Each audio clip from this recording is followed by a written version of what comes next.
Today, I'm going to explain an American horror film called The Boy. Spoilers ahead. Watch out and take care. A woman named Greta Evans travels to the United Kingdom after being hired as a nanny by a rich family. Upon her arrival, she immediately takes off her shoes and looks around the mansion because the owner is away. She is surprised by the arrival of a man named Malcolm. Malcolm himself is a local delivery man who stops by often. Then Malcolm invites Greta for a tour. Not long after, comes an elderly woman, Mrs. Heelshear, the house owner's wife. Mrs. Heelshear asks where Greta's shoes are. Greta shows where she had taken off her shoes, and she is surprised as they are gone. Mrs. Heelshear casually says, it is probably her son's doing. Then Mrs. Heelshear invites Greta to meet her husband, Mr. Heelshear. She also introduces her to the boy she is supposed to babysit. But to her surprise, this boy turns out to be a porcelain doll named Brahms. She laughs, thinking it's a joke. But Mrs. Heelshear and Mr. Heelshear look serious. Mrs. Heelshear tells Greta that many nannies had applied for the job, but Brahms turned them down because they are neither young nor beautiful. The Heelshears teach Greta on taking care of Brahms, leaving her a list of strict rules to follow.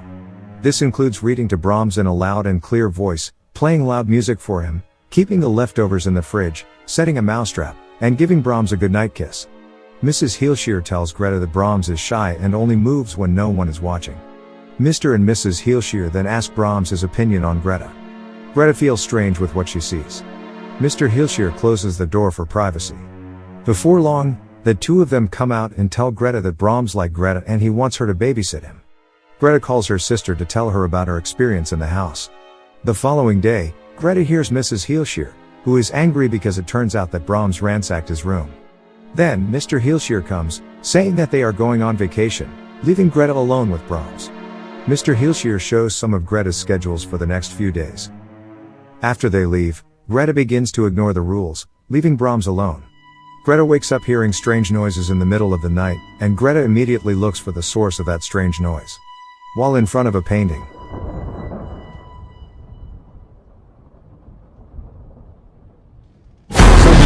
is coming right out of a wall to choke her. It turns out to be a nightmare. Then Greta checks into Brahms' room and sees tears welling up in his eyes. When examined, it turns out that the ceiling is leaking. That night, suddenly, Greta gets a call. But when she picks it up, no one speaks. In the morning, Malcolm comes to deliver groceries, and Greta asks a few questions about Brahms. Malcolm tells her that Brahms was once a real boy and was the only child of Mr. and Mrs. Heelshear. But then, one day, their house caught fire and after not being able to escape on time, Brahms died. The doll is simply a coping mechanism for the family to deal with their loss. Malcolm then asks her out for a date that night. Greta agrees. Greta gets ready for the date. While on the phone with her sister, Greta sees that Brahms is watching her, and she closes the door. Greta continues to shower. However, she is surprised to find that her hair has been cut, and her dress and necklace are missing. Greta then rushes to look for it. She is lured to the attic by strange noises. She climbs the ladder and suddenly, the attic ladder closes by itself. Greta is locked inside. Malcolm comes to pick up Greta, and Greta shouts for help, but Malcolm doesn't hear her. And he leaves instead. Greta then tries to find another way out. Then suddenly, a huge shadow appears in front of her face, shocking her. And she faints. In the morning, when Greta wakes up, she is mysteriously let out. She explains to Malcolm what happened last night.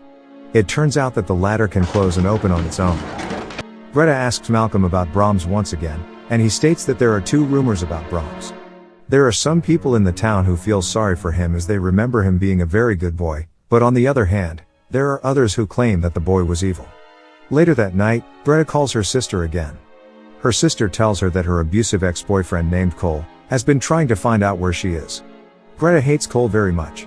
Greta suffered a miscarriage after being beaten by Cole. Greta then gets ready for bed and brushes her teeth. Just as she finishes brushing her teeth, she hears a strange noise from Brahms' room. She approaches. And Brahms' room is seen very messy with a lot of papers scattered. She straightens Brahms' head which is tilted, and suddenly the head moves by itself, but it is just another nightmare.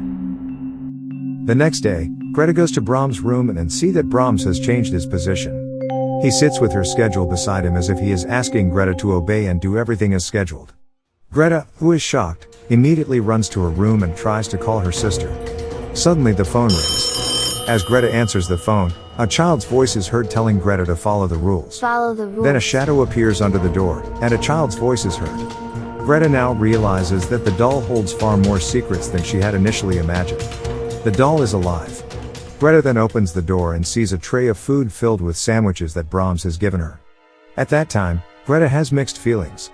It turns out that Brahms doesn't want to hurt her, he just wants her attention. She then calls Malcolm and tells him about it, but Malcolm doesn't take her seriously.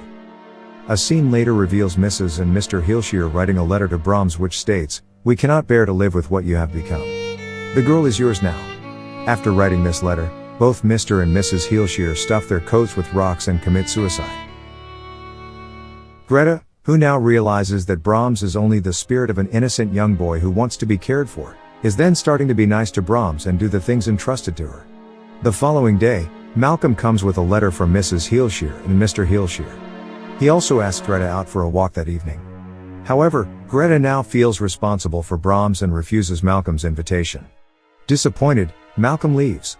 Greta is then surprised by Brahms, who can move places by himself.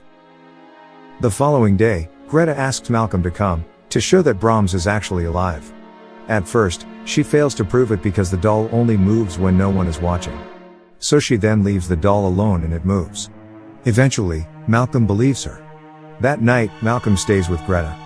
The two are spending their time together. But their activity is stopped by Brahms, who is possibly jealous. Then the two of them have a conversation in the kitchen. Malcolm realizes that Greta is getting attached to him. He warns her by disclosing a more detailed story surrounding Brahms' death. According to what he knows, when he was a child, Brahms used to play with another girl of his age named Emily Cribbs. On Brahms' 8th birthday, Emily went to play with Brahms in the Heelshear mansion and never returned. Her body was later discovered in the woods with her skull crushed. When the cops arrived at the mansion to question the young boy, it was already burning down and Brahms was later found dead. With this, Malcolm concludes that Brahms' spirit, which resides in the doll, could possibly be evil. In the morning, Greta's abusive ex-boyfriend, Cole, shows up at the mansion intending to force Greta back home. For Greta's safety, Malcolm stays nearby. At night, Greta asks the doll for help. Cole wakes up and sees a message written in blood telling him to leave. Believing it was done by either Greta or Malcolm, he becomes furious. Realizing that Brahms did it using rat blood, she tries explaining it to him, but he refuses to believe her. Eventually, Malcolm ends up joining them and he too tries to convince Cole that there's a lot more to the doll than meets the eye. Cole gets a fit of anger and he smashes the doll to pieces. This is when the lights in the house start to flicker. The house begins to shake and they hear noises behind the walls. Cole tries to figure out where the noise is coming from. Then, suddenly, the mirror explodes. Cole falls behind. From a hole behind it, emerges a man who turns out to be the real now adult Brahms wearing a porcelain mask identical to the doll's face. Brahms beats Cole and kills him. Malcolm and Greta are frightened and run for safety. Greta and Malcolm discover Brahms' room. There, they find a doll made from Greta's missing dress, hair, and jewelry sits in Brahms' bed. From that room, Brahms has been watching Greta all this time. Greta also finds the goodbye letter from the Heelshears, revealing their plan of leaving Greta behind as a mate for Brahms. Then Brahms finds them. Brahms knocks out Malcolm, threatening to kill him if Greta leaves. Greta is able to escape the house but returns to save Malcolm. Arming herself with a screwdriver, she invokes the rules and forces Brahms to bed. He asks for a goodnight kiss. When he tries to kiss her, she stabs him. Brahms tries to choke her but she pushes the weapon in deeper and he collapses. Greta rescues Malcolm and they escape the house. In the closing scene of the film, Brahms can be seen putting back pieces of the doll together, suggesting that he is probably still alive. From all of this, we can deduce that Brahms never died in the first place. He was always a twisted little kid and he ended up murdering Emily Cribbs on his 8th birthday. To save him from the world, his parents burned their own house and faked his death, and hid him in the walls of their grand mansion. It also reflects on why Mr. and Mrs. Heelshear committed suicide. Eventually, their guilt outweighed their love for their child and they decided to end their own suffering. Also, there are several hints dropped throughout the runtime of the film that lead up to its big reveal. In the beginning of the movie, when Mrs. Heelshear tells Greta about the rules of the house, she makes it clear that Brahms likes his music loud. This suggests that since Brahms lives in the walls, music or anything that is being read out to him should be loud enough to be audible through the walls. The Heelshears also seem to be very particular about keeping their house vermin free. They emphasize on how she's expected to keep the mouse traps clean so that none of the mice enter the walls of the house. Mrs. Heelshear also tells her that they save all of their uneaten food, and it is pretty obvious that all of this food goes to Brahms. Mrs. Heelshear tells Greta that Brahms is shy and only moves when no one is watching. This shows that the doll was never actually moving on its own but was being moved by the real Brahms who lives in the walls. That's my explanation for the movie The Boy. Subscribe for more videos like this, turn on notifications and leave a like to help the channel out. Thank you for watching.